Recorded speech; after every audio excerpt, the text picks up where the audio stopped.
महल की ऊंची दीवारें सिर्फ पत्थर की नहीं थी, उनमें पीढ़ियों की कहानियां दबी थी। कुछ गौरव की, कुछ शर्म की, और कुछ जिन्हें कभी बाहर आने की इजाजत नहीं मिली। रात का वक्त, राजस्थान की वीरान पहाड़ियों के बीच खड़ा 200 साल पुराना महल। चांदनी उसके संगमरमर पर चुपचाप बिछी हुई है। अनन्या पहली बार इस महल में कदम रखती है। लाल जोड़े में सजी दुल्हन, लेकिन आंखों में हल्की सी बेचैनी। डरो मत अनन्या, ये घर जितना बड़ा दिखता है उतना ही शांत है। घबराने की बिल्कुल जरूरत नहीं है, तुम आराम से कदम बढ़ाओ। शांत जगहें कभी कभी ज्यादा बोलती हैं, बस आवाज सुनाई नहीं देती। और मैं घबरा नहीं रही, बस इस नई जगह का अवलोकन कर रही हूँ। राजवीर ने इसे मजाक समझा, पर अनन्या ने पहली रात कुछ महसूस किया था। महल में अजीब सी ठंडक थी, जो मौसम से नहीं, माहौल से आती है। मुख्य हॉल में राजमाता देवयानी बैठी है। सफेद साड़ी, तीखी आंखें। शाही खानदान में स्वागत है। यहाँ इज्जत सबसे ऊपर होती है और सवाल कम पूछे जाते हैं। इज्जत सवालों से नहीं गिरती, गलतियों से गिरती है। मैं सिर्फ सच जानना चाहूंगी। कमरे में सन्नाटा फैल गया। नई बहू ने पहली मुलाकात में ही सीधी रेखा खींच दी थी। राजमाता की आंखों में हल्की चमक आई, जैसे शिकार और शिकारी आमने सामने हो। इतने में रणविजय सिंह हाथ में पुरानी फाइल लिए हुए धीरे धीरे अंदर आते हैं और अनन्या से कहते हैं, इस घर में जो दिखता है वही सच होता है। बाकी बातों में पढ़ना अच्छी बात नहीं है, इसलिए मेरी मानो तो तुम बस अपने काम से काम रखना। अगर सब कुछ आईने की तरह साफ होगा तो कुछ छुपाने की जरूरत भी नहीं होगी। और मैं तो बस समझना चाहती हूँ, उलझना नहीं। अनन्या की आवाज में विद्रोह नहीं था, सिर्फ जिज्ञासा थी। पर कई बार जिज्ञासा सबसे खतरनाक हथियार बन जाती है। रात गहराती है और अनन्या अपने कमरे में अकेली बैठी है। कमरा आलीशान था। सुनहरे पर्दे, झूमर, भारी पलंग, पर एक कोना थोड़ा अजीब था। दीवार पर पुरानी तस्वीर थी जो टेढ़ी लटकी हुई थी। अनन्या पास जाती है और तस्वीर में एक औरत है जिसका चेहरा हल्का खरोंचा हुआ है। अनन्या उसे गौर से देखती है। तभी दरवाजे पर दस्तक होती है। मीरा अंदर आती है और अनन्या को देर रात तक जागते हुए देखकर वो कहती है, मालकिन, रात ज्यादा हो गई है। ये महल रात में जागता है, आप जल्दी सो जाइए। ये तस्वीर किसकी है और ये चेहरा क्यों खरोचा हुआ है? ये सब क्या है? किसने किया है? ये कौन है? मीरा का चेहरा पल भर के लिए सफेद पड़ जाता है।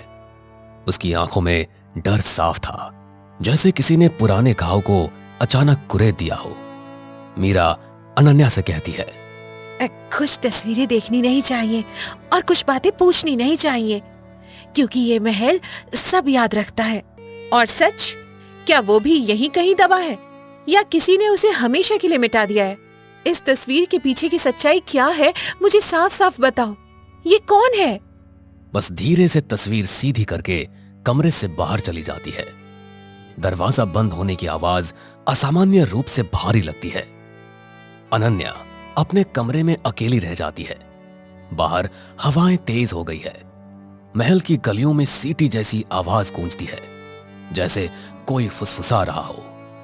नई बहू को लगा ये घर सिर्फ पत्थरों से नहीं बना, यहां जरूर कोई बड़ा रहस्य दबा है। अचानक नीचे से तेज आवाज आती है, किसी चीज के गिरने की। अनन्या बाहर निकलती है। लंबा अंधेरा गलियारा और दीवारों पर पूर्वजों की तस्वीर लगी हुई है। नीचे हॉल में राजमाता और रणविजय खड़े हैं। एक पुराना संदूक खुला हुआ है। राजमाता कहती है, ये फाइल यहाँ कैसे आई? मैंने इसे बंद करवाया था।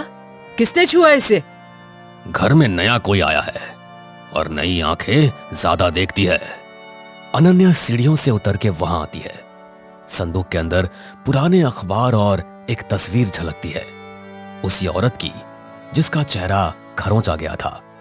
अनन्या उस तस्वीर को देखते ही कहती है, शायद सच खुद बाहर आना चाहता है। कितने सालों से इसे दबाकर रखा है? किसका नाम मिटाया गया है? मुझे तो लगता है कि इस महल की दीवारें जितनी ऊंची हैं और किसी बड़े रहस्य की साजिश की शिकार हैं। सच क्या है, बताइए मुझे। अनन्या, तुम्हारी जुबान बहुत चल रही है। इसके लिए अभी ये सही समय नहीं है। कुछ बातें बाद में समझ आती है। तुम जाओ यहां से। रणविजय की आवाज में घबराहट थी, जैसे वो कुछ जानता हो पर बोलने की हिम्मत नहीं कर पा रहा। अनन्या की बातों में कई सारे सवाल थे जो राजवीर और राजमाता की उलझनें बढ़ाने के लिए काफी थे। इस घर की इज्जत दांव पर है। पुरानी बातों को उठाना अच्छा नहीं होगा। वैसे भी तुम अभी नई नई इस घर में आई हो। तुम्हें इतना कुछ जानने की अभी कोई आवश्यकता नहीं। तुम अपने कमरे में जाओ। इज्जत सच से बनती है माँ जी, झूठ से नहीं। और अगर कुछ गलत हुआ है तो उसे छुपाने की क्या आवश्यकता है? जब सच सामने आएगा तभी तो उसका कुछ हल निकाला जा सकता है। अनन्या की बातों में निडरता थी। कमरे की हवा भारी हो गई। संदूक खुला हुआ था, फाइल आधी बाहर और सच बस एक कदम दूर। महल की दीवारें गूंज उठी, जैसे बरसों बाद किसी ने उनसे जवाब मांगा हो। तस्वीर का वो खरोंचा हुआ चेहरा सामने था। उसकी आंखें अब भी जैसे देख रही हों। शाही खानदान की चमक के पीछे एक साया खड़ा था और उस साये का नाम अभी किसी ने नहीं लिया था। महल की रातें लंबी होती है और लंबी रातों में सच अक्सर करवट बदलता है। संदूक बंद कर दिया गया था, पर सवाल अब खुल चुके थे। सुबह की हल्की धूप संगमरमर पर फैल रही है, पर महल के भीतर ठंडक वैसी ही है। अनन्या बालकनी में खड़ी है। राजवीर भी उसके बगल में खड़ा है। नीचे आंगन में राजमाता पूजा कर रही है। राजवीर अनन्या से कहता है, तुमने कल जो किया वो इस घर में कोई नहीं करता। अरे तुम्हें क्या जरूरत थी बीती बातों को उभारने की? कुछ बातें बस दबी रहने दी जाती है। दबी हुई चीजें सड़ने लगती हैं, फिर बदबू पूरे घर में फैलती है। मैं तो बस साफ हवा चलाने की कोशिश कर रही हूँ। राजवीर की आंखों में संघर्ष था।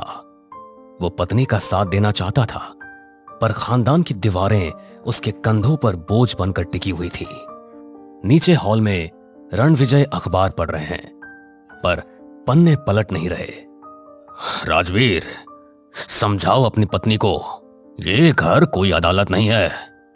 पुराने मामलों को छेड़ना खतरनाक होता है। खतरनाक सच नहीं होता पापा, खतरनाक उसे छुपाना होता है। शायद बात साफ कर देना ही बेहतर हो। यह पहली बार था जब राजवीर ने पिता की आंखों में आंख डालकर जवाब दिया। महल की हवा हल्की सी बदल गई, जैसे किसी ने खिड़की खोल दी हो। अनन्या सीधे मीरा के कमरे की ओर जाती है। कमरा छोटा है, पर सलीके से सजा हुआ है। आप जानती हैं वो औरत कौन थी? तस्वीर में जो चेहरा खरोचा गया, कृपया सच बताइए, मैं चुप नहीं रहूंगी। मालकिन, सच भारी होता है, उठाने की ताकत होनी चाहिए। वो तस्वीर राजवीर की बड़ी बुआ की है।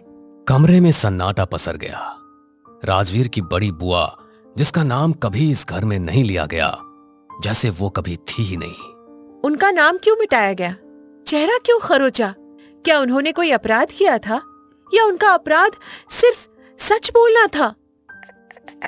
उन्होंने शादी से मना कर दिया था। वो किसी और से प्यार करती थी, खानदान की इज्जत के खिलाफ गई और फिर एक रात गायब हो गई। ये शब्द पत्थर की तरह गिरा। महल की दीवारें जैसे कांप उठी। इतिहास ने अपना पहला पन्ना खोला था। अनन्या की सांसें तेज हो जाती है। गायब मतलब उन्हें ढूंढा नहीं गया, या ढूंढने की कोशिश ही नहीं हुई?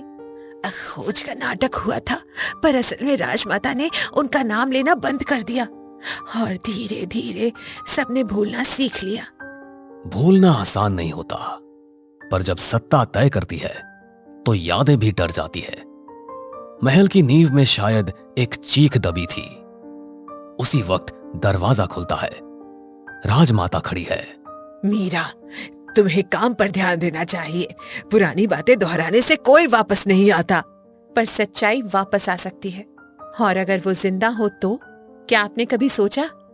राजमाता की आंखों में पहली बार हल्की घबराहट चमकी, जैसे किसी ने बंद दरवाजे पर जोर से दस्तक दे दी हो।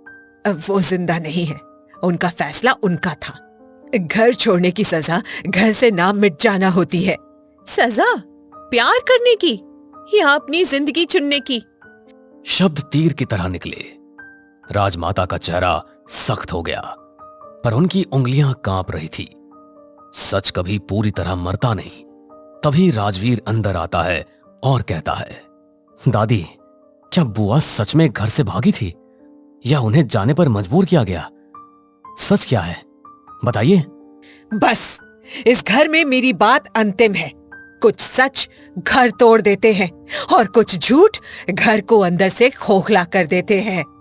राजमाता की तेज तर्रार बातों से राजवीर ने यह महसूस किया कि उसकी चुप्पी अब टूटने लगी थी।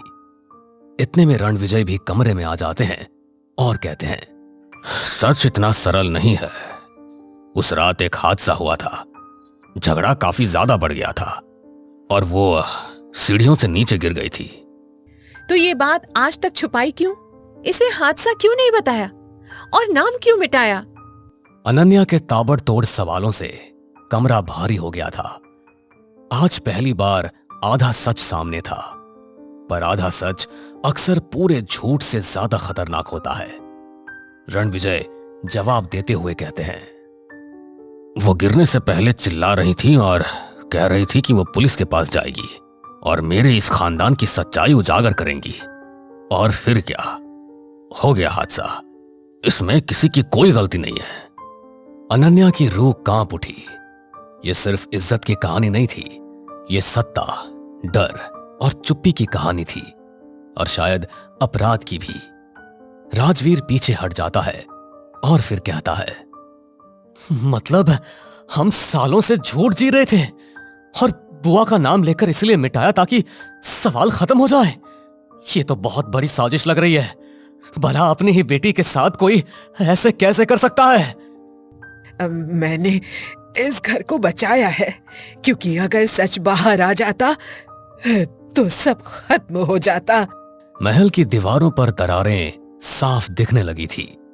राजमाता की मजबूती पहली बार कमजोर हुई और अनन्या ने महसूस किया, सिर्फ अपराध नहीं होता, कभी कभी डर से लिया गया फैसला भी होता है। अब तो ऐसा लग रहा था जैसे सच खुद साफ होने लगा हो। शाही खानदान की नींव हिल चुकी थी। अब फैसला होना था, सच बाहर आएगा या एक और नाम मिटा दिया जाएगा। रात फिर से उतर आई थी। महल के आंगन में अजीब सी बेचैनी तैर रही थी। सच आधा बाहर आ चुका था, बाकी आधा अब किसी के सीने में धड़क रहा था। बिजली कड़कती है, बारिश की बूंदें गिरने लगती है। अनन्या उसी खरोंची हुई तस्वीर के सामने खड़ी है। राजवीर पीछे खड़ा है, चुपचाप खड़ा है। फिर अनन्या कहती है, हादसा कभी अचानक नहीं होता, उससे पहले बहुत कुछ होता है। क्या उस रात सिर्फ बहस हुई थी या कुछ और? अनन्या, मुझे सच जानना है। चाहे वो इस घर को तोड़ दे चाहे जोड़ दे, मुझे इससे कोई मतलब नहीं है। मैं बस अब झूठ में नहीं जी सकता। राजवीर के शब्दों में पहली बार डर से ज्यादा साहस था। अनन्या ने महसूस किया, अब ये उसकी अकेली लड़ाई नहीं रही, अब ये आने वाली पीढ़ियों की भी लड़ाई थी। हॉल में सब इकट्ठा है। राजमाता कुर्सी पर बैठी है, चेहरा कठोर, और रणविजय खिड़की के पास खड़े हैं। आपने कहा वो सीढ़ियों से गिरी थी, पर गिरने से पहले वो पुलिस के पास जाने की बात क्यों कर रही थी? आखिर किस बात का पर्दाफाश करना चाहती थी? वो परिवार की संपत्ति के कागज देख चुकी थी। उन्हें पता चल गया था कि हिस्से में धोखा हुआ है। कमरे में जैसे किसी ने बम गिरा दिया हो। ये इज्जत का मामला नहीं था, ये तो लालच का मामला था, और लालच खून से भी ज्यादा गहरा दाग छोड़ता है। तभी राजवीर बोलता है, मतलब बुआ को उनका हक दिया ही नहीं गया, और जब उन्होंने आवाज उठाई तो उन्हें चुप करा दिया गया। ये कैसा न्याय है? चुप कराया नहीं, उन्हें समझाया गया था। पर वो घर की मर्यादा तोड़ना चाहती थी, इसलिए ऐसा हुआ। वैसे भी घर की इज्जत हमें किसी के जान से भी ज्यादा प्यारी है। राजमाता का इतना कठोर शब्द सुनकर सबके होश उड़ गए। मर्यादा शब्द तो इस घर में ढाल की तरह इस्तेमाल हुआ था, और घर की इज्जत की तुलना किसी के जान से ज्यादा प्यारी इस वाक्य ने सबको हिलाकर रख दिया था। अनन्या कहती है, मर्यादा के नाम पर अधिकार छीन लेना या किसी की जान ले लेना कहाँ का न्याय है? उस रात क्या हुआ था, सच सच बताइए। देखो, बहस काफी बढ़ चुकी थी। मैंने उनका हाथ पकड़ा, वो छूटकर पीछे हटी और सीढ़ियों से नीचे गिर गई। तो आपने रिपोर्ट क्यों नहीं की? क्यों इसे हादसा घोषित नहीं किया? नाम क्यों मिटाया? अगर पुलिस आती तो संपत्ति, प्रतिष्ठा सब चला जाता। मैंने घर बचाने के लिए ऐसा किया। घर बचा लिया गया, पर इंसान खो गया, और खोई हुई आत्माएं दीवारों में बस जाती है। मीरा आगे बढ़ती है और कहती है, मालकिन आखिरी सांस तक कह रही थी मेरा सच सामने आएगा, पर उस रात उन्हें चुप करा दिया गया। हम सब चुप रहे। चुप्पी सबसे बड़ा अपराधी थी, जिसने सच को दफनाया और सालों तक महल के अंदर को खोखला करती रही। राजवीर कहता है, आज से उनका नाम वापस आएगा। सच स्वीकार करने से घर टूटता नहीं, झूठ से टूटता है। आज फैसला कर लीजिए। राजमाता की आंखों में हार नहीं थी, बस थकान थी, सालों तक सच को दबाने की थकान।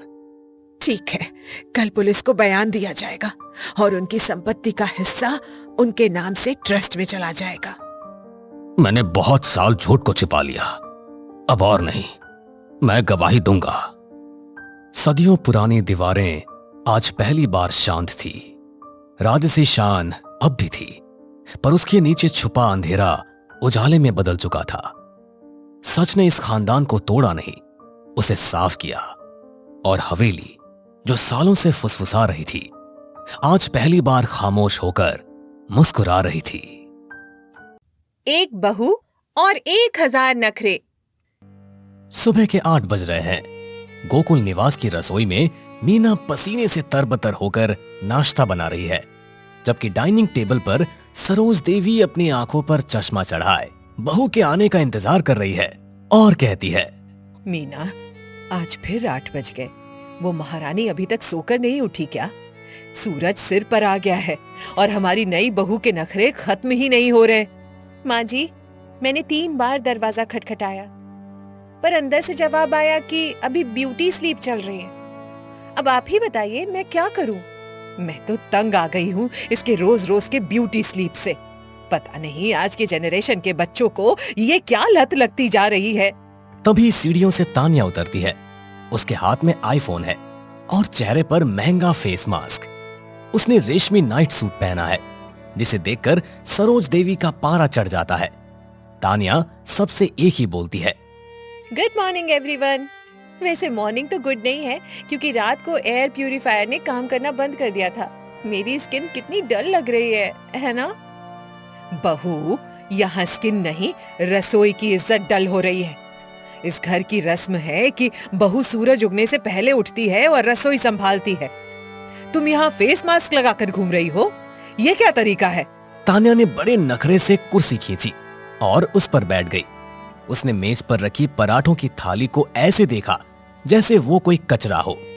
रमेश जी ने अखबार के पीछे से नजरें घुमाई। फिर तानिया नखरे भरे अंदाज में कहती है, ओह माय गॉड, ये तेल से लथपथ पराठे। मम्मी जी, क्या आप मेरा कोलेस्ट्रॉल बढ़ाने की साजिश कर रही हैं? मुझे तो एवोकाडो टोस्ट और ओट्स मिल्क चाहिए। इतना ऑयली नाश्ता मैं नहीं कर सकती, मेरी तबीयत खराब हो जाएगी। बेटा, हमारे घर में तो पीढ़ियों से यही नाश्ता बन रहा है। और ये ओट्स मिल्क क्या होता है? दूध तो गाय देती है, ये ओट्स कहां से दूध देने लगे? आर्यन चुपचाप अपनी प्लेट में नजरें गड़ाए बैठा था।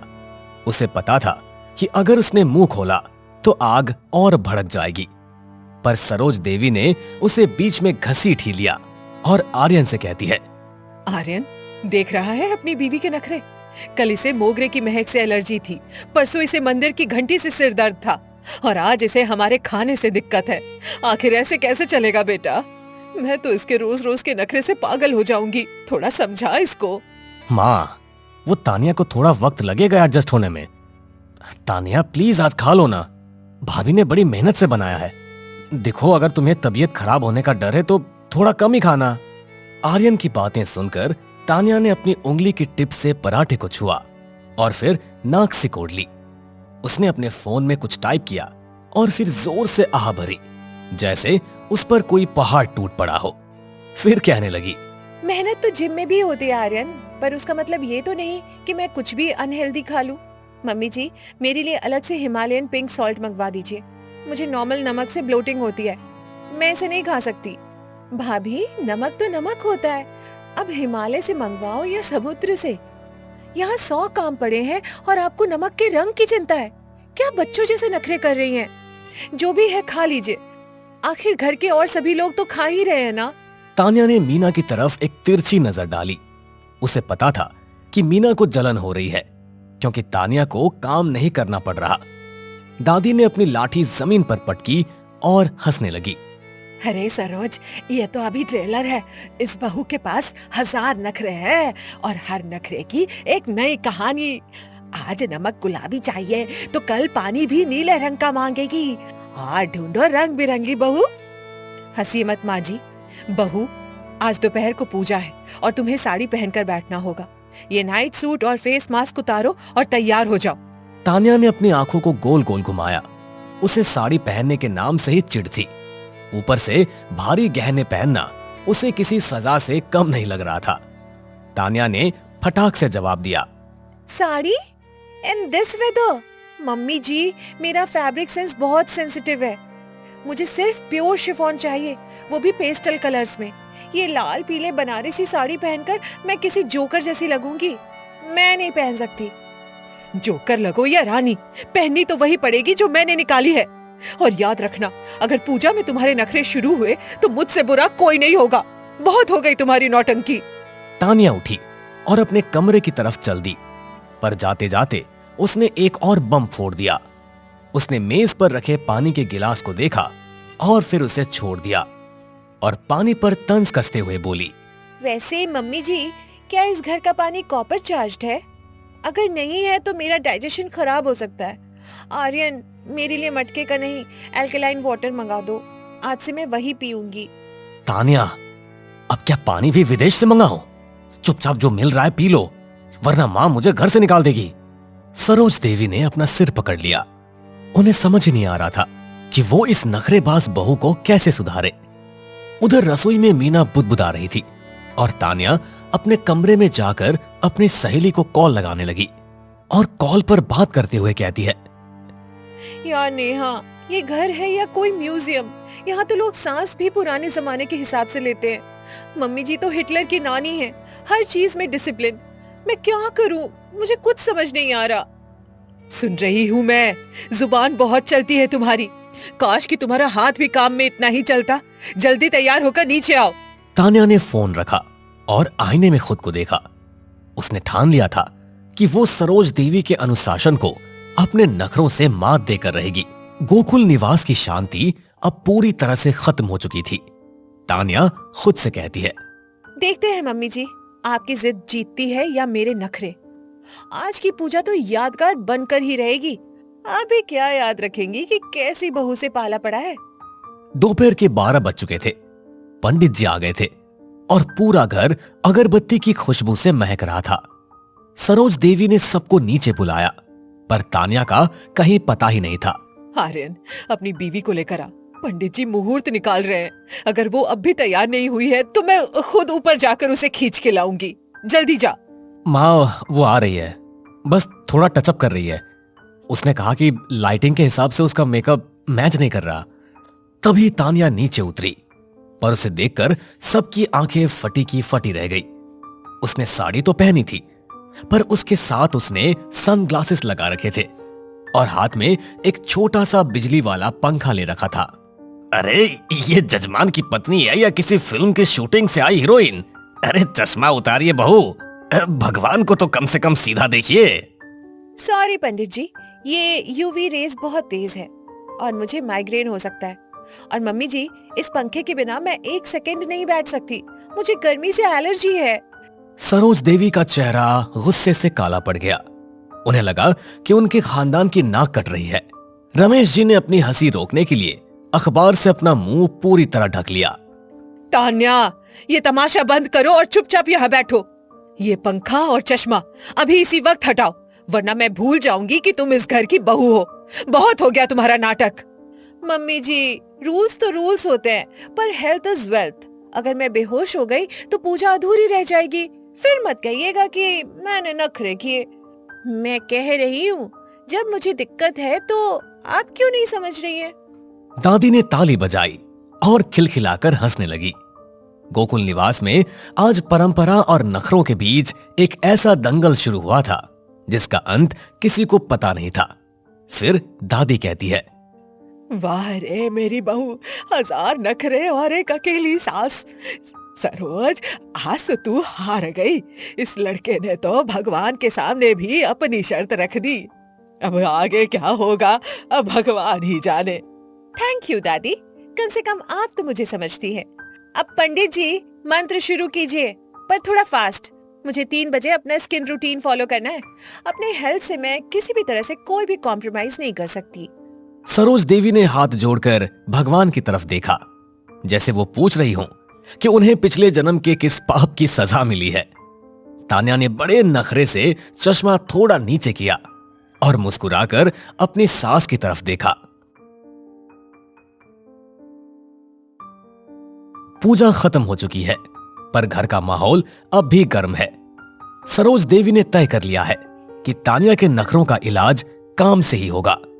उन्होंने अपनी बड़ी बहू मीना को किनारे ले जाकर एक गुप्त योजना बनाई और उसे अच्छे से समझाया और कहा, मीना, आज शाम का पूरा खाना तान्या बनाएगी। और हाँ, रसोई की एसी और पंखा दोनों खराब कर दो। जरा देखे इसके नखरे गर्मी में कितने टिकते हैं। जब गर्मी में खाना बनाएगी तब इसकी सारी नौटंकी खत्म हो जाएगी। माँ जी, ये तो बहुत अच्छा आइडिया है। वैसे भी इसे हाथ लगाने की आदत नहीं है। आज आटे और पसीने में इसके स्किन का सारा ग्लो निकल जाएगा। तब समझ में आएगा कि काम करने और नखरे दिखाने में कितना अंतर होता है। शाम के 4 बज रहे हैं। तान्या अपने कमरे में नेटफ्लिक्स देख रही है। तभी सरोज देवी ने दरवाजा जोर से खटखटाया। उनके हाथ में रसोई की चाबियां थी और चेहरे पर एक विजयी मुस्कान। सरोज देवी तान्या से कहती है, बहू, आज मीना की तबीयत ठीक नहीं है और मेरे घुटनों में बहुत जोरों का दर्द हो रहा है। आज रात का खाना तुम्हारे हाथ का होगा। और सुनो, बाहर से ऑर्डर करने का सोचना भी मत, क्योंकि हमें बाहर का खाना खाने की आदत नहीं है। ओह गॉड, कुकिंग। मम्मी जी, किचन में तो मैं 1 सेकंड भी नहीं रुक पाऊंगी। मुझे आग की गर्मी से स्किन प्रॉब्लम हो जाती है। मेरी स्किन हीट सेंसिटिव है। डॉक्टर ने आग से दूर रहने को कहा है। सरोज देवी ने तान्या की बातों को अनसुना कर दिया और उसे खींचकर रसोई में ले गई। रसोई में घुसते ही तान्या ने अपनी नाक पर रुमाल रख लिया, क्योंकि वहां उमस बहुत ज्यादा थी। वो खुद को बहुत ज्यादा असहज महसूस कर रही थी। What? यहाँ पंखा क्यों नहीं चल रहा? और ये लाइट इतनी डिम क्यों है? आर्यन, जल्दी आओ। यहाँ सरवाइव करना मेरे बस की बात नहीं है। आर्यन अभी बाजार गया है। पंखा खराब है और मैकेनिक कल आएगा। अब चुपचाप ये सब्जियां काटो और चूल्हा जलाओ, वरना रात को सबको भूखा सोना पड़ेगा। सरोज देवी बाहर जाकर सोफे पर बैठ गई और छिपकर रसोई का नजारा देखने लगी। तान्या ने बड़े नखरे से अपने रेशमी दुपट्टे को कमर में बांधा और चाकू उठाया, जैसे वो कोई तलवार हो। ये चाकू कितना बेकार है। और ये प्याज, छी, इसकी स्मेल मेरी नाक में घुस जाएगी। मम्मी जी, क्या हमारे पास टीयर्स फ्री प्याज नहीं है? भाभी, प्याज तो रुलाने के लिए ही होते हैं। जल्दी कीजिए, वरना ससुर जी के आने का वक्त हो जाएगा और उन्हें देर से खाना पसंद नहीं है। अब नखरेबाजी बंद कीजिए। आधे घंटे बाद तान्या का बुरा हाल था। उसका फेस मास्क पसीने से बहकर उसकी गर्दन तक आ गया था। उसने गुस्से में चूल्हा जलाया, पर लाइटर काम नहीं कर रहा था, क्योंकि उसे मीना ने गीला कर दिया था। तान्या परेशान होकर कहती है, हे भगवान, ये लाइटर भी डेड है। क्या इस घर में कुछ भी स्मार्ट नहीं है? मम्मी जी, मुझे माचिस से डर लगता है, इससे विस्फोट हो सकता है। मैं आग कैसे जलाऊं? कोई दिक्कत नहीं है बहू, डरो मत। माचिस जलाओ और रोटियां तवे पर डालो। और हाँ, याद रखना, रोटियां गोल होनी चाहिए, नक्शा नहीं बनाना है। तान्या ने जैसे तैसे आग जलाई और आटा गूंथना शुरू किया। उसने आटे के परत में अपनी उंगलियां डाली और उसे लगा जैसे वो किसी कीचड़ में फंस गई हो। उसके लंबे नाखून आटे से भर गए। तान्या झुंझला कर कहती है, आर्यन, देखो मेरा मैनिक्योर बर्बाद हो गया। मम्मी जी, ये आटा बहुत चिपचिपा है। क्या हम रेडीमेड रोटियां नहीं मंगवा सकते? तान्या, क्या हुआ? रसोई में इतना धुआं क्यों है? माँ, आपने इसे अकेले यहाँ क्यों छोड़ दिया? ये चाय भी नहीं बना पाती, फिर ये खाना कैसे बनाएगी? आर्यन को देखते ही तान्या ने रोने का नाटक शुरू कर दिया। उसने अपने आटे वाले हाथ आर्यन के सफेद शर्ट पर लगा दिए और उसके गले लग गई। सरोज देवी ये देखकर अपनी जगह से खड़ी हो गई। आर्यन, देखो मम्मी जी मुझसे लेबर वर्क करवा रही है। यहाँ पंखा भी नहीं है और ये प्यास मुझे टॉर्चर कर रही है। मेरी आईलैशेस झड़ने लगी है गर्मी से। Labour work? खाना बनाना कर्तव्य होता है बहू। और आर्यन, तू चुप रह। आज इसे खाना बनाना ही होगा। ये इसके नखरों का डिटॉक्स है। तू बीच में मत पड़। तान्या ने अचानक एक गहरी सांस ली और अपनी आंखें पोंछी। उसके दिमाग में एक नया नखरा आया। उसने गैस बंद की और बड़े स्टाइल से अपनी गीली जुल्फें पोंछ ली और कहती है, ओके मम्मी जी, अगर आप चाहती है कि मैं कुक करूं तो मैं करूंगी, पर मेरा एक प्रोफेशनल कॉन्ट्रैक्ट है। मुझे किचन में ब्लूटूथ स्पीकर्स और एर्गोनॉमिक चेयर चाहिए, वरना मेरा पोस्चर खराब हो जाएगा। अरे भाई, ये रसोई है या जिम? बहू जो है उसी में बना लो। हम सबको भूख लगी है, अब और कितना इंतजार करवाओगी? पापा जी, बिना म्यूजिक के मेरे पॉजिटिव एनर्जी खाने में नहीं जाएगी, और अगर खाना नेगेटिव बना तो आप सबको फूड पॉइजनिंग हो सकती है। चॉइस आपकी है, जैसा कहें। दादी अपनी व्हील चेयर पर रसोई तक आई और तान्या के आटे वाले चेहरे को देखकर जोर से ठहाका लगाया।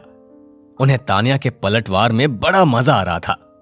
दादी बोली, सरोज, हार मान ले। तेरी बहू ने हेल्थ और हाइजीन का ऐसा खेला खेला है कि तू कुछ नहीं बोल पाएगी। चल बहू, तू बाहर जा। आज मैं सबको अपनी पसंद का पकौड़ा बनाकर खिलाऊंगी। नहीं माँ जी, आज तो ये बनाकर ही रहेगी। तान्या, जाओ और रोटियां बनाओ, वरना मैं तुम्हारा ये फोन 7 दिन के लिए जब्त कर लूंगी। तान्या का चेहरा उतर गया। फोन जब्त होने की बात सुनकर उसने तुरंत बेलन उठाया। उसने पहली रोटी बेली, ऑस्ट्रेलिया के नक्शे जैसी बनी थी। उसने उसे तवे पर डाला और जानबूझकर उसे जलने दिया। ओप्स, ये तो चारकोल फ्लेवर्ड रोटी बन गई। मम्मी जी, आजकल ये बहुत ट्रेंड में है, बॉडी को डिटॉक्स करता है। आप पहली रोटी खाएंगी? आपको अच्छी लगेगी। ये रोटी है या कोयला? तान्या, तुम जानबूझकर ये सब कर रही हो? मीना, जरा चखो तो ये इसने क्या बनाया है। माँ जी, दाल में नमक की जगह इसने पिसी हुई चीनी डाल दी है। ये कह रही है इसे खट्टा मीठा गुजराती टच दे रही है। पूरा घर तान्या के इस कुकिंग एक्सपेरिमेंट से दहल गया। सरोज देवी समझ गई कि तान्या को काम सिखाना यानी अपने ही पैरों पर कुल्हाड़ी मारना है। तान्या ने बड़े नखरे से अपना हाथ धोया और लोशन लगाने लगी।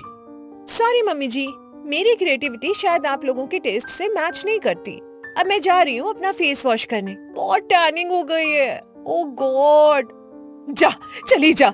मीना, तू ही बना खाना। इस लड़की के 1000 नखरे सहना आसान नहीं है, पर इसके हाथ का खाना खाना मौत को दावत देना है। तान्या मुस्कुराती हुई अपने कमरे की तरफ चली गई और आर्यन को आंख मार दी। आर्यन ने राहत की सांस ली। सरोज देवी रसोई की चौखट पर माथा पकड़कर बैठ गई, जबकि दादी और रमेश जी दबे पांव हंस रहे थे। अरे नैना, इस कटोरी में क्या लेकर आई हो? आज कुछ घर में नया बना है क्या? नहीं नहीं, कुछ नहीं, बस ये थोड़ा सा अचार था। अच्छा अच्छा, वैसे भी खुशबू तो काफी अच्छी आ रही है। रुको मैं जरा चख कर देखता हूँ। हाँ क्यों नहीं, खाकर देखो ना। रोटी और दाल के साथ मिलाकर खाना और ज्यादा टेस्टी लगेगा। हाँ, सच में काफी ज्यादा टेस्टी लग रहा है। वैसे कहाँ से खरीद कर लाई हो इसे? अरे आप तो कुछ भी बोलते रहते हो, हर चीज खरीदने की थोड़ी होती है। इसे तो मैंने अपने हाथों से आपके लिए बनाया था। ओह अच्छा, सच में काफी ज्यादा टेस्टी है। क्या बात है, तुम इतना टेस्टी अचार भी बनाती हो, मुझे तो आज ही पता चला। शुक्रिया जी, जो आपने मेरा अचार पसंद कर लिया। अच्छा सुनो नैना, मैं कह रहा था कि कल मेरा दोस्त नीलेश आने वाला है, तो उसके लिए खाने पीने का इंतजाम पहले से कर लेना। ठीक है जी। अगले दिन शैलेश रास्ते से ही नीलेश को लेकर घर आता है। चल यार कुछ खा पी लेते, फिर आराम से बातें कर लेंगे। हाँ क्यों नहीं। अरे नैना, टेबल पर खाना ले आओ। ठीक है जी, अभी लाई। और बता यार, भाभी ठीक है ना? हाँ सब ठीक है। और तू बता, तेरा बिजनेस कैसा चल रहा है? बढ़िया चल रहा है यार, बस खाने पीने के प्रोडक्ट्स की शुरुआत की, देखते क्या रिस्पॉन्स आता है। ये लीजिए, और हाँ मैं आपका पसंदीदा अचार भी लेकर आई हूँ। भैया आप भी लेंगे क्या? हाँ क्यों नहीं, बिल्कुल। अगर ये अचार शैलेश का पसंदीदा है तो एक बार मैं भी इसे चखकर जरूर देखूंगा। हाँ क्यों नहीं, लीजिए ना, मैं आपकी प्लेट में परोस देती हूँ। अरे वाह भाभी, ये तो सच में बहुत ही ज्यादा टेस्टी अचार है। क्या बात है, आपके हाथों में तो जादू है। शुक्रिया भैया। इस तरह से नीलेश को अब अचार की आदत पड़ गई थी, इसलिए वो शैलेश के घर अक्सर आया जाया करता था। एक बार जब नैना के पास अचार नहीं होता तो नीलेश उसे अचार का सारा सामान ला कर दे देता और अचार बनाने को बोलता। कुछ दिन बाद जब वो वापस अचार के लिए आता है तब भाभी आपका अचार भी ले आना, अब बड़े दिन हो गए मैंने आपके अचार को नहीं चखा। आज तो मैं आपका अचार चखकर ही जाऊंगा। जी वो लेकर ही आ रही थी। वैसे आज मैंने अचार से ज्यादा टेस्टी कुछ बनाया है। आज मटर पनीर की सब्जी और पूरी बनी है, तो अचार को छोड़िए ना, इसे खाइए। नहीं भाभी, ये सब तो मैं रोज घर में खाता हूँ, पर जो आपका अचार है उसकी बात ही अलग है। मुझे आपका अचार ही खाना है, वो बड़ा ही अच्छा लगता है। अरे यार, नीलेश जी ने मुझे तो फंसा ही दिया। अब क्या करूं, अब मेरा वाला अचार देना ही पड़ेगा। अरे क्या हुआ भाभी जी, जल्दी करो ना, मुझे आपके अचार की तलब हो रही है। इस तरह से नैना ने नीलेश को अपना अचार लाकर दे दिया, लेकिन ये वाला अचार एकदम घटिया था, जिसकी वजह से नीलेश ने उसकी बुराई कर डाली।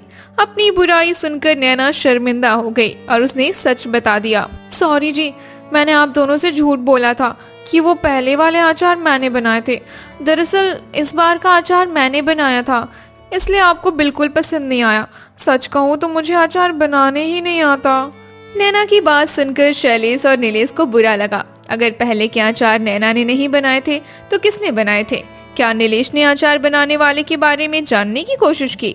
किस तरह उन अचार बनाने वाले का जीवन नीलेश के बिजनेस का हिस्सा बन गया? आखिर कैसे एक गरीब का परिवार आम की गुठली, छिलके और शहद और आम के पन्ने से भरपूर अचार के बिजनेस से खुद का पक्का घर बना लेता है? आज की कहानी काफी इंटरेस्टिंग होने वाली है, इसलिए इस कहानी को शुरू से आखिर तक जरूर देखें। तो चलिए इस कहानी को समझने के लिए फ्लैशबैक में चलते हैं। अरे सुमित्रा, मैं जरा इसी गांव में पच्छम के घर जा रहा हूँ, थोड़ी देर से आ जाऊंगा, जब तक तू अपना घर का काम कर ले। अच्छा, कोई काम था क्या? हाँ, वो खेत में बीज का पता करने जा रहा था। पिछली बार उनकी फसल बहुत अच्छी हुई थी, तो हम भी इस बार उन्हीं के बीज बोएंगे। जरा बीज के बारे में ही पता करने जा रहा था मैं। ठीक है जी, आप जाओ, और हाँ जल्दी आ जाना, कहीं पूरा दिन वहीं पर मत बिता देना। हाँ ठीक है, वो जरा मेरा गमछा तो लेकर देना। आज तो नमक भी खत्म हो गया है, हल्दी और मसाला भी थोड़ा सा ही बचा है। लगता है बाजार जाना पड़ेगा। धीरज, नीरज और लोकेश तो खेत से आकर थक जाते हैं, वो कहाँ जाएंगे बाजार, मैं ही चली जाती हूँ। अरे चाची आप? हाँ बेटा, थोड़ा सामान खरीदना है तो उसी के लिए आई थी। हाँ क्यों रहे, वैसे भी चाची आज तो हर चीज में बढ़ोतरी हो गई है। पता नहीं महंगाई भी एकदम से क्यों बढ़ जाती है, हैं? लेकिन आप चिंता मत करो, आपको तो बस नमक, हल्दी और कुछ मसाले ही लेने, तो ये सब में तो सिर्फ 2 रुपए का ही बढ़ोतरी आया है। ठीक है बेटा, तो मुझे एक पैकेट नमक, हल्दी, 100 ग्राम जीरा दे दो। ये लो चाची, आपका सारा सामान पैक हो गया है। ठीक है बेटा, ये ले तेरे पैसे। अब सुमित्रा अपना सामान लेकर घर की तरफ जाने लगती है, लेकिन रास्ते में धूप के कारण उसे चक्कर आने जैसा लगता है। हे भगवान, ये धूप तो किसी की भी तबीयत खराब कर देगी। ऊपर से चारों तरफ गर्म हवा चल रही है। बस कुछ दूर और चलना है, फिर थोड़ा आराम कर लूंगी। पता नहीं आज चक्कर क्यों आ रहे हैं मुझे। कुछ दूर चलने के बाद अब तो मुझसे चला भी नहीं जा रहा। ऐसा लग रहा अगर एक कदम भी आगे बढ़ाया तो नीचे गिर जाऊंगी। नहीं नहीं नहीं, मैं आगे नहीं जा सकती। मैं यहीं पर थोड़ी देर के लिए बैठ जाती हूँ। क्या बात है, आज माँ अभी तक खाना नहीं लेकर आई? उन्हें आने में इतनी देर क्यों लग रही है? हो सकता है वो दूसरे कामों में व्यस्त हो गई हूँ और लाना भूल गई हूँ। मैं एक काम करता हूँ, खुद ही जाकर घर से खाना लेकर आ जाता हूँ। अरे भैया, क्या हुआ? आप कहाँ जा रहे हो? नीरज, मैं घर जा रहा हूँ। लगता है माँ अपने काम में फंस गई होंगी, तो उन्होंने शायद खाना लाने में थोड़ी देर हो जाएगी। तो एक काम करता हूँ, मैं खुद ही जाकर लेकर आता हूँ। जब तक तुम दोनों आराम से काम कर लो, मैं तुम्हारा और मेरा खाना भी लेकर थोड़ी देर में आ जाऊंगा। ठीक है, कोई बात नहीं, आप जब तक लेकर आइए आराम से, हम तब तक खेत के कुछ काम निपटा लेते हैं। अरे माँ, तू यहाँ क्या हुआ तुझे? तू ठीक है ना? अब बेटा, मैं जरा घर के कुछ सामान लेने दुकान गई थी। आते समय थोड़ा चक्कर आने लगे थे, इसलिए यहीं पर बैठ गई। अरे अरे, ये क्या बात हुई? तुझे मुझे बताना चाहिए था। गर्मी इतनी बढ़ गई है और बाहर बहुत तेज धूप है। तेरा इस उम्र में धूप में यूं आना जाना बिल्कुल भी ठीक नहीं है। अगर कुछ सामान लाना होता है तो हमें बता देती, कल सुबह हम खरीद लाते। अच्छा चल, वो सब छोड़, चल मैं तुझे पकड़ा कर ले चलता हूँ। चल चल, हाँ हाँ, आराम से चल। माँ को घर छोड़ने के बाद धीरज खाना लेकर खेत पहुँचता है। अगले दिन से सभी भाई माँ को आराम देने के लिए खुद ही खाना बनाने लगे। लेकिन अगले दिन जब सुमित्रा घर के बाहर झाड़ू लगा रही थी, तभी अचानक नीचे गिर गई। कई घंटों तक वो नीचे ही पड़ी रही। अब उसके तीनों बेटे वहाँ पहुँचे तो दौड़कर उसके पास गए। हे भगवान, ये माँ को क्या हो गया? माँ यहाँ पर क्यों गिरी पड़ी है? माँ उठो माँ, क्या हुआ माँ? लगता है माँ को चक्कर आ गया। रुको भैया, मैं अभी पानी लेकर आता हूँ। माँ कुछ तो बोलो, क्या हुआ है तुझे? नहीं, ये नहीं हो सकता। क्या हुआ भैया? क्या नहीं हो सकता? लोकेश, माँ अब इस दुनिया में नहीं रही। नहीं नहीं, ये नहीं हो सकता। उठो माँ, तो माँ मैं छोड़कर नहीं जा सकती। माँ उठो, भगवान के लिए अपनी आंखें खोल दो माँ। हे भगवान, ये तूने क्या अटका डाला? इन बच्चों को रोता देखकर तो मुझसे नहीं रहा जाता। अगर मैंने हिम्मत नहीं की तो ये सभी टूटकर बिखर जाएंगे। मुझे इन्हें संभालना ही होगा। माँ तुझे अचानक क्या हो गया? माँ शांत हो जाओ बेटा।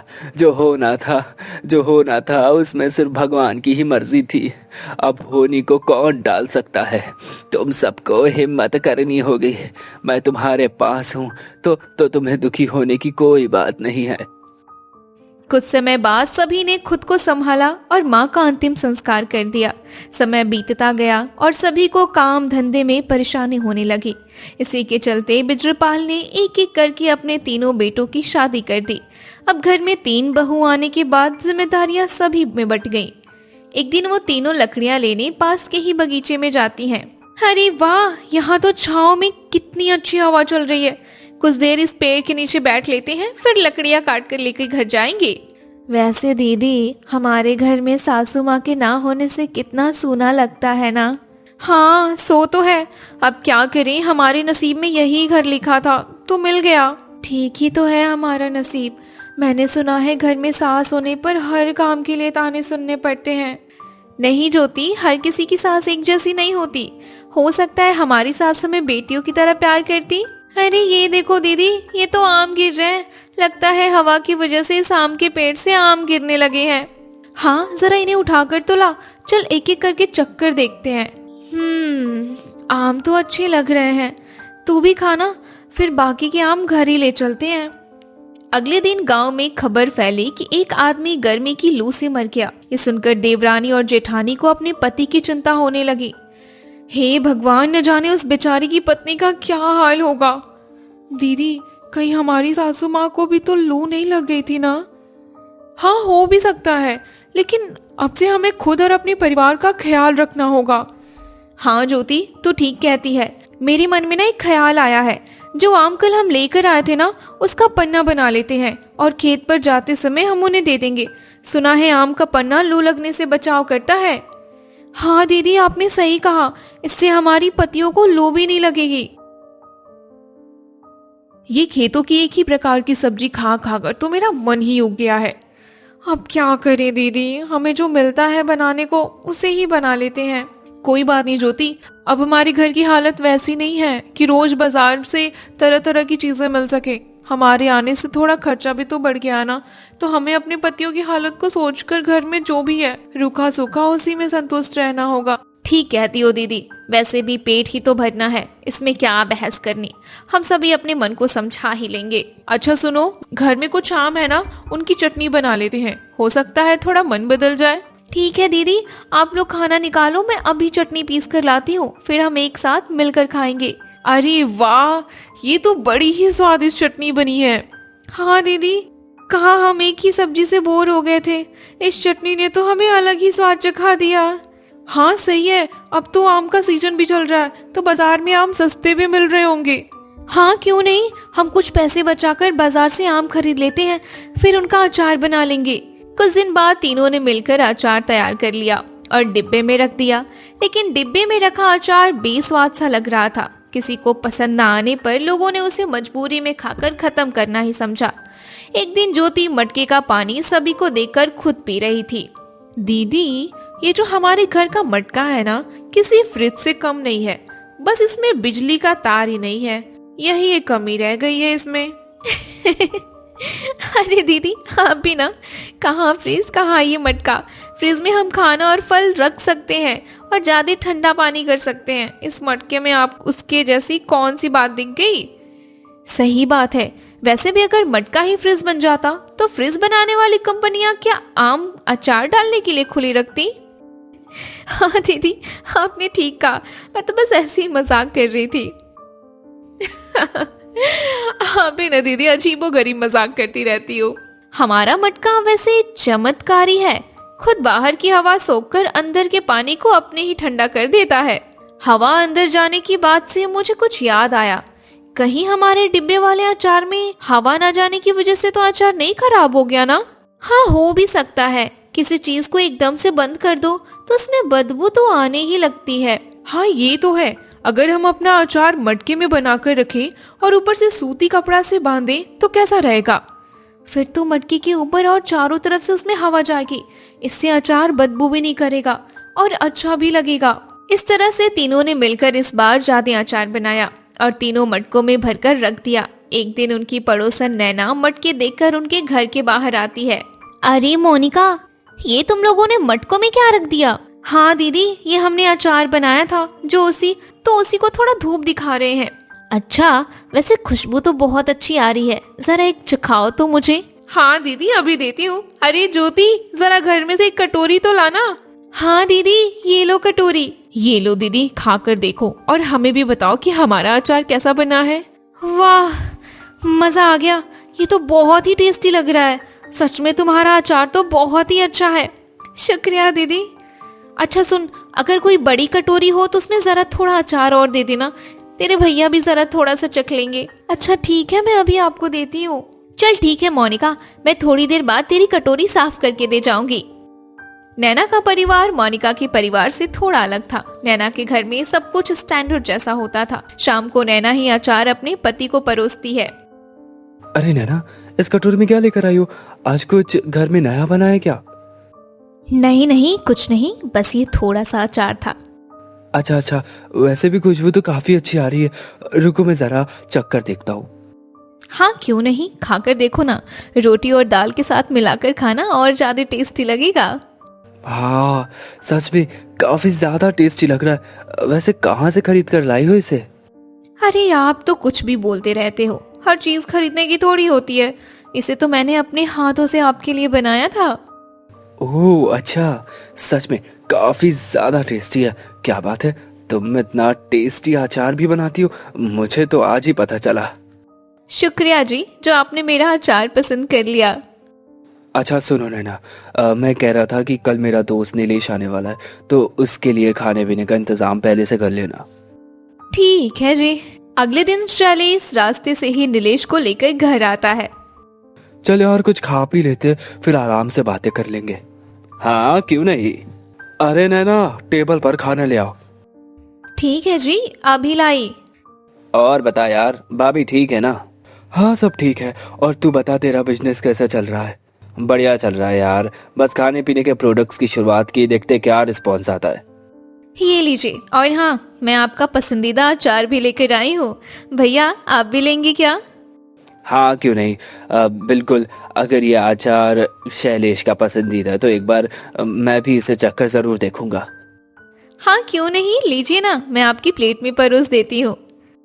अरे वाह भाभी, ये तो सच में बहुत ही ज्यादा टेस्टी अचार है। क्या बात है, आपके हाथों में तो जादू है। शुक्रिया भैया। इस तरह से नीलेश को अब अचार की आदत पड़ गई थी, इसलिए वो शैलेश के घर अक्सर आया जाया करता था। एक बार जब नैना के पास अचार नहीं होता तो नीलेश उसे अचार का सारा सामान ला कर दे देता और अचार बनाने को बोलता। कुछ दिन बाद जब वो वापस अचार के लिए आता है तब भाभी आपका अचार भी ले आना, अब बड़े दिन हो गए मैंने आपके अचार को नहीं चखा। आज तो मैं आपका अचार चखकर ही जाऊंगा।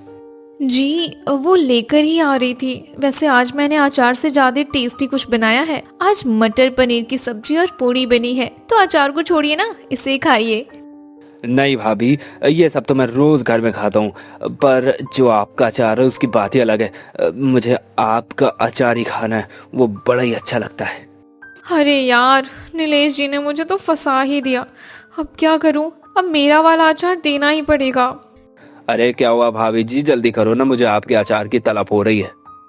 इस तरह से नैना ने नीलेश को अपना अचार लाकर दे दिया, लेकिन ये वाला अचार एकदम घटिया था, जिसकी वजह से नीलेश ने उसकी बुराई कर डाली। अपनी बुराई सुनकर नैना शर्मिंदा हो गई और उसने सच बता दिया। सॉरी जी, मैंने आप दोनों से झूठ बोला था कि वो पहले वाले अचार मैंने बनाए थे। दरअसल इस बार का अचार मैंने बनाया था, इसलिए आपको बिल्कुल पसंद नहीं आया। सच कहूँ तो मुझे अचार बनाने ही नहीं आता। उधर देवरानी और जेठानी अपने पहले अचार से बोर होकर कुछ अलग ही सोच रही थी। मैं सोच रही थी कि हम अपने अचार में कुछ और नयापन लाएं क्या? क्या मतलब दीदी? मतलब कि जो हम बनाते हैं वैसा अचार तो हर कोई बना लेता है। मैं सोच रही थी कि हम अपने मसालों में कुछ और चीजें जोड़ें, जैसे उसका स्वाद और बढ़ जाए और हमें अचार बोर जैसा भी ना लगे। लेकिन हम अचार के मसाले में और क्या डाल सकते हैं? देखो, हम एक काम करते हैं, आम के छिलके को छीलकर उसे सुखाकर पीस लेते हैं और उसे मसाले में डालकर फिर अचार बनाकर देखते हैं। हाँ, एक बार तो कोशिश करने में क्या ही जाता है। लेकिन दीदी, पहले आप एक ही मटके में अपना जुगाड़ लगाकर देखो, क्या पता सभी को ऐसा अचार पसंद ना आए। हाँ, ये भी ठीक है। इस तरह से मोनिका ने एक मटके में अपने जुगाड़ वाला अचार बनाया तो लोगों ने थोड़ा बदलाव देखा। फिर कुछ दिन बाद कल्पना ने भी कुछ सोचा। दीदी, मैंने कुछ सोचा है, मैं आम की कच्ची गुठलियों को पीसकर उसे भी मसाले में मिलाकर देखती हूँ। हाँ क्यों नहीं, जब मैंने बनाकर देख लिया तो तू भी अपना कुछ बना लेना। हाँ दीदी, मैं तो सोच रही हूँ कि आपका भी अचार टेस्ट करके देख ही लेती हूँ। अरे कल्पना, तूने अपने जुगाड़ वाला अचार बनाया कि नहीं? हाँ दीदी, बना दिया, बस मैं आज खाने पर सभी को देने वाली हूँ। आप लोग भी मेरे अचार को स्वाद करके बताना। ठीक है, आज मैंने आप सभी के लिए अपने तरीके से कुछ अलग अचार बनाया है। आप लोग टेस्ट करके जरूर बताना कि कैसा बना है। हाँ क्यों नहीं, पहले थाली में अचार तो परोसो। हाँ हाँ, अभी देती हूँ। वाह भाभी, आपने तो अचार में कुछ अलग ही स्वाद बना दिया है। सच में बहुत अच्छा बनाया अचार। शुक्रिया देवर जी। कुछ दिन बाद जब सभी के लिए पन्ना बन रहा था तो ज्योति सबके लिए पन्ना बनाने में बिजी थी। दीदी, आज मैं सोच रही थी कि पन्ना में थोड़ा शहद डालकर देखते हैं। मीठा डालना ठीक रहेगा क्या? दीदी, एक बार शहद वाला पन्ना पीकर देखते हैं, क्या पता पसंद आ जाए। ज्योति, तुम बना लो पन्ना। बड़ी दीदी, पहले आप ही पीकर बताओ कैसा बना है। अरे, ये तो खट्टा मीठा सा स्वाद आ रहा है। अच्छा बना है यार, एकदम वैसा ही बना है जैसे मैंने अपनी कल्पना में सोचा था। इसलिए तो मेरा नाम कल्पना है, क्योंकि तू हर बात की कल्पना ज्यादा करती है। दीदी एक बात कहूँ, अगर मैं भी इस पन्ने से अलग हांडी में अचार बनाऊं तो? वैसे आइडिया अच्छा है, अगर तूने इस पन्ने को अचार में मिला दिया तो अलग ही स्वाद आ जाएगा। कुछ दिन बाद ज्योति ने भी अपना अचार बना डाला। उसका अचार भी सभी को बहुत पसंद आया। एक दिन अचानक नीलेश उनके घर पहुंचता है। मोनिका, कल्पना और ज्योति जी, आप ही हो ना? हाँ जी, कहिए, आप कौन? मैं आपके पड़ोस में रहने वाली नैना जी का रिश्तेदार हूँ। एक बार भाभी ने मुझे आप ही के अचार खिलाए थे। मैं एक बिजनेसमैन हूँ। अगर आपको एतराज ना हो तो क्या आप मेरे लिए अचार बनाने का काम करेंगी? दरअसल मुझे आपका अचार मार्केट में उतारना है। इसके बदले मैं आपको अच्छे पैसे दूंगा। क्या हमारे अचार के बदले हमें पैसे मिल सकते हैं? जी बिल्कुल। तभी देवरानी और जेठानी के पति भी वहाँ पहुँच जाते हैं। आप कौन? ये हमारे पड़ोसी के रिश्तेदार हैं। ये अपने बिजनेस में हमारा अचार मांग रहे हैं और बदले में हमें पैसे भी दे रहे हैं। क्या तुम सच बोल रही हो? हाँ जी, अगर आपको एतराज ना हो तो आपकी पत्नियां मेरे लिए काम कर सकती है। हाँ क्यों नहीं, लेकिन हमारी घर की बहुएं काम करने बाहर नहीं जाती। अरे कोई बात नहीं, आप परेशान न होइए। इन लोगों को बस घर में अचार बनाना है, बाकी सामान मैं इन्हें लाकर खुद दे दूंगा। फिर तो हमें कोई दिक्कत नहीं है, हमारी बहुएं आपके लिए काम जरूर करेंगी। इस तरह से मोनिका, कल्पना और ज्योति नीलेश के बिजनेस के लिए अलग अलग वैरायटी में अचार बनाने लगे। उनके अचार के स्वाद ने लोगों का मन लुभाया और नीलेश का बिजनेस एकदम से ऊपर उठ गया। इस तरह से मोनिका, कल्पना और ज्योति महीनों का 40,000 रुपए कमाने लगी। कुछ ही समय में उनके परिवार ने नया घर बनवा लिया और गांव में आराम की जिंदगी जीने लगे। हर बात पर तमाशा खड़ा करने वाला ससुराल। आरती, ये चाय तुमने बनाई है ना? इतनी फीकी क्यों है? कोई स्वाद ही नहीं आ रहा। घर में काम करते वक्त ध्यान कहाँ रहता है तुम्हारा? माँ जी, मैंने ठीक से ही तो बनाई थी। अगर चीनी कम है तो अभी डाल देती हूँ। इतनी सी बात पर आप नाराज मत होइए। चाय की एक चुस्की ने फिर से माहौल गर्म कर दिया। और ये कोई पहली बार नहीं था और शायद आखिरी भी नहीं। इस घर में एक छोटी सी गलती को भी बड़ी बना दी जाती थी। आरती की बातें सुनकर सीमा कहती है, माँ जी ठीक कह रही हैं आरती, काम में थोड़ा और ध्यान रखना चाहिए। अगर ऐसे ही रसोई बनाने की तुम्हारी आदत रही तो किसी दिन मेहमान आएंगे तो क्या कहेंगे? दीदी, रोज रोज सुनकर अच्छा नहीं लगता। मैं सीख रही हूँ, पर हर बात सबके सामने मत कहिए। थोड़ा प्यार से भी समझाया जा सकता है। सीमा को लगा जैसे उसकी बात काट दी गई हो। उसे याद आया जब वो नई नई आई थी तब उसने कुछ नहीं कहा था, पर समय बदल गया था और बहुएं भी। अरे सुबह सुबह फिर क्या शुरू हो गया? चाय में चीनी कम है तो डाल दो ना। इतना बड़ा मुद्दा बनाने की क्या जरूरत है? तुम्हें तो सब मजाक ही लगता है। घर की इज्जत ऐसे नहीं बनती। छोटी छोटी लापरवाही से आदत बिगड़ती है। विमला देवी को लगता था कि सख्ती से ही केवल घर को संभाला जा सकता है। उन्हें डर था कि ढील देने से सब हाथ से निकल जाएगा, पर सख्ती कब ताने में बदल जाती है ये उन्हें भी पता नहीं चलता था। भाभी, आप हर बात दिल पर क्यों ले लेती हो? माँ तो बस सिखा रही है। इतना सोचने की क्या बात है? दिल पर ना लूं तो और क्या करूं? हर बार सबके सामने बोलना अच्छा लगता है क्या? कभी अकेले में भी समझाया जा सकता है। आरती की आवाज धीमी थी, पर उसके शब्द साफ थे। उसे गलती से ज्यादा अपमान चुभता था। हर बार उसे लगता था जैसे उसे कटघरे में खड़ा कर दिया गया हो और वो कोई बहुत बड़ी गुनहगार हो। अरे बस करो अब, रोज यही सब क्यों होता है? सुबह का समय है, शांति से रहो ना। इतनी सी बात को इतना मत बढ़ाओ। तुम्हें तो अपनी बीवी ही सही लगेगी। माँ तो गलत हो गई अब। क्या मैंने तुम्हें यही दिन देखने के लिए पाला था? विवेक की हालत हमेशा एक जैसी रहती थी। वो मां को दुखी नहीं देख सकता था और पत्नी को रोते भी नहीं, पर उसकी चुप्पी अक्सर आग में घी का काम करती थी। वो ना बोलकर भी दोषी हो जाता था। अरे भाई, बात खत्म करो, चीनी डाल दो और चाय पी लो। इतना शोर अच्छा नहीं लगता। आप तो हमेशा टाल देते हो। घर चलाना आसान नहीं होता। मैं गलत नहीं हूँ। हरिराम जी सालों से यही देखते आ रहे थे। उन्हें पता था बात छोटी है पर आदत बड़ी है। घर में शांति उनकी ख्वाहिश थी, पर यह कभी हकीकत भी हो पाएगी इसकी कोई उम्मीद नहीं थी। आरती, थोड़ा झुक जाया करो। घर में बड़े हैं, उनकी बात मान लो। इससे माहौल ठीक रहता है। कितना झुकूं दीदी, हर बार मैं ही क्यों चुप रहूं? कभी किसी ने सोचा मैं क्या महसूस करती हूँ? आरती का यह सवाल सीधा था और भारी भी। सीमा ने नजरें झुका ली। शायद उसने भी कभी यही सवाल मन में दबा दिया था। फिर मोहित ने कहा, भाभी, आप जवाब दोगी तो बात बढ़ेगी। माँ का स्वभाव ऐसा ही है, थोड़ा समझ कर चलो ना। स्वभाव के नाम पर सब सहते रहें, कभी तो कोई बोलेगा ना। हर बात पर तमाशा क्यों बनता है? कमरे में एक पल को सन्नाटा छा गया।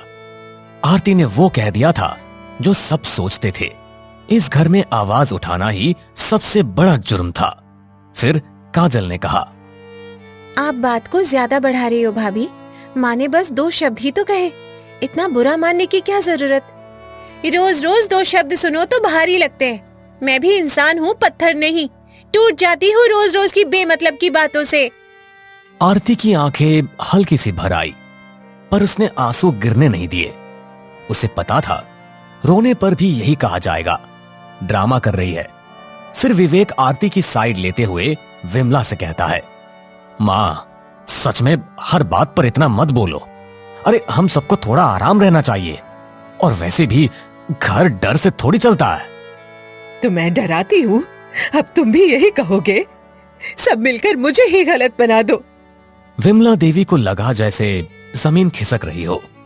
उन्हें पहली बार महसूस हुआ कि बच्चे अब छोटे नहीं रहे, पर उन्हें ये बात मान लेना आसान नहीं था। फिर हरिराम विमला को समझाते हुए कहते हैं, अरे विमला, सुन भी लिया करो। बच्चे दुश्मन नहीं है तुम्हारे। घर में हंसी रहे तो अच्छा लगता है। मैं तो बस सुधार चाहती हूँ। क्या अगर मैं ना बोलूं तो घर सुधर जाएगा? अरे मेरी नीयत खराब नहीं है। मैं सबके भले के लिए ही बोलती हूँ।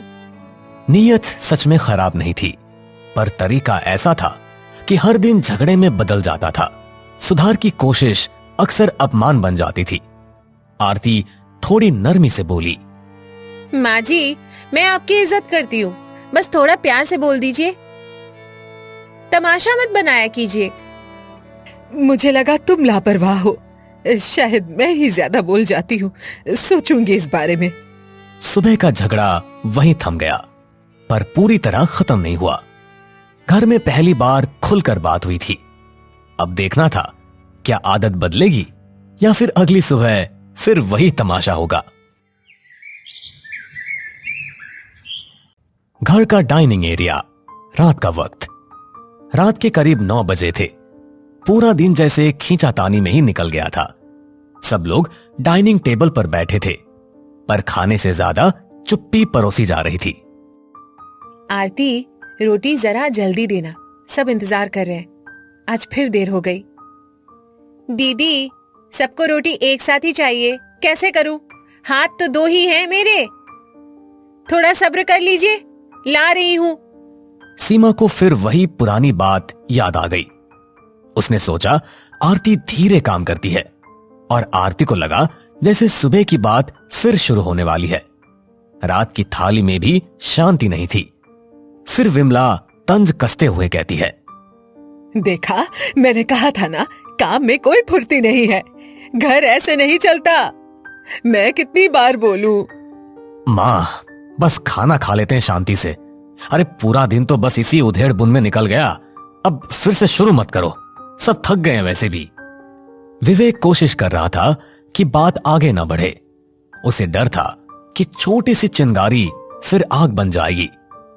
घर में शांति बचाना अब उसका रोज का काम बन गया था।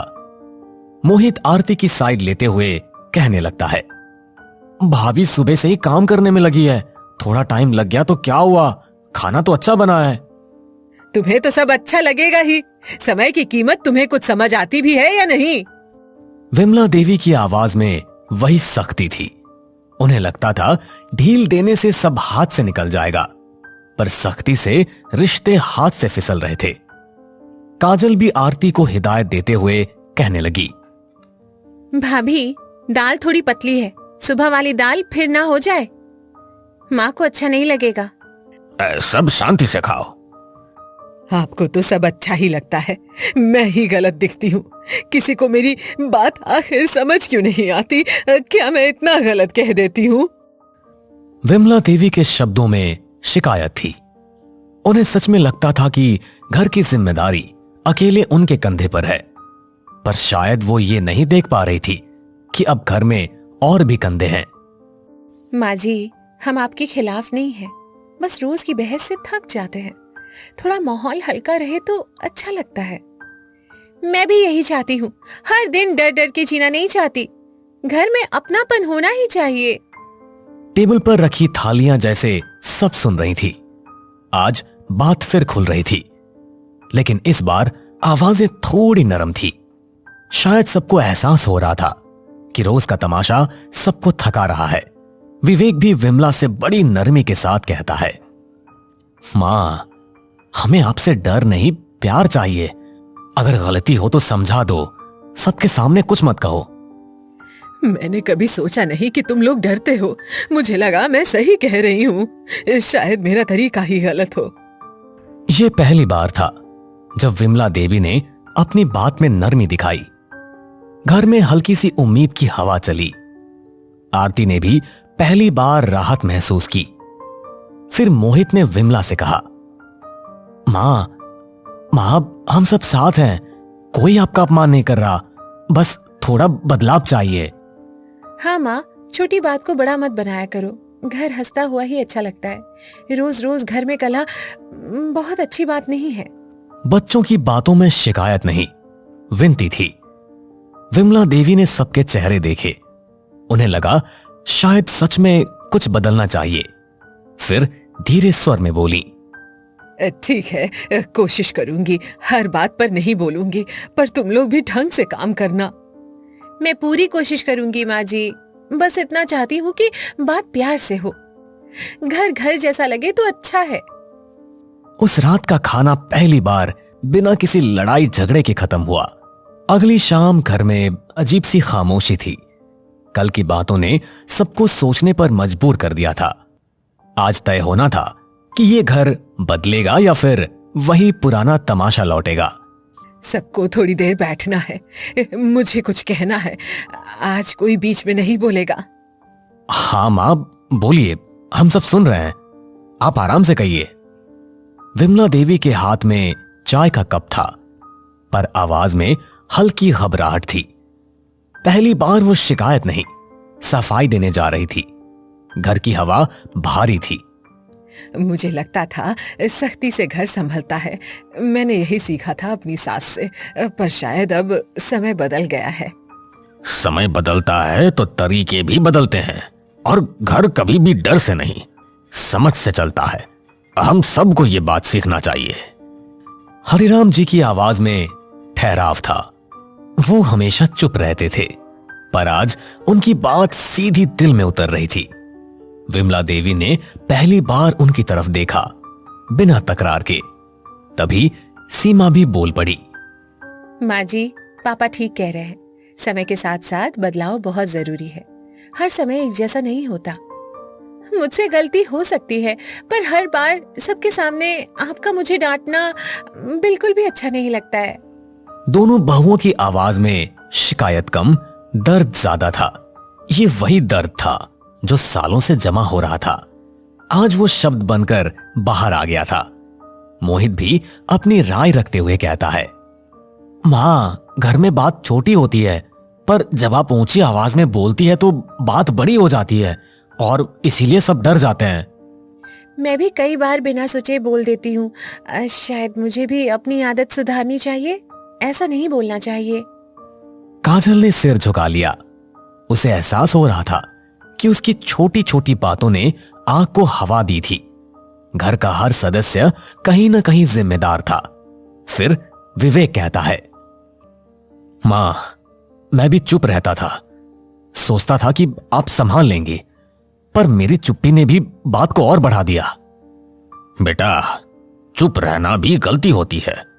घर सबका होता है जो भी घर में रहता है, और इसीलिए जिम्मेदारी भी सबकी होनी चाहिए। विवेक ने पहली बार खुलकर अपनी बात कही। हरिराम जी ने उसे देखकर हल्की मुस्कान दी। शायद आज बेटे ने सच में घर का बोझ उठाया था।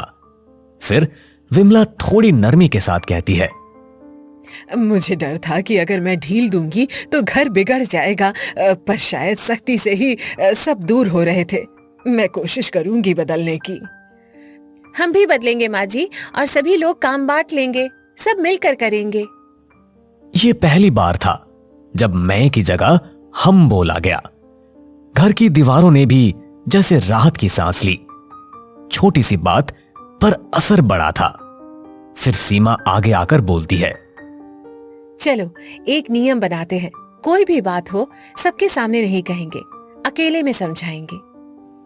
और छोटी बात को बड़ा नहीं बनाएंगे, न थाली बजेगी न तमाशा होगा, बस बात होगी।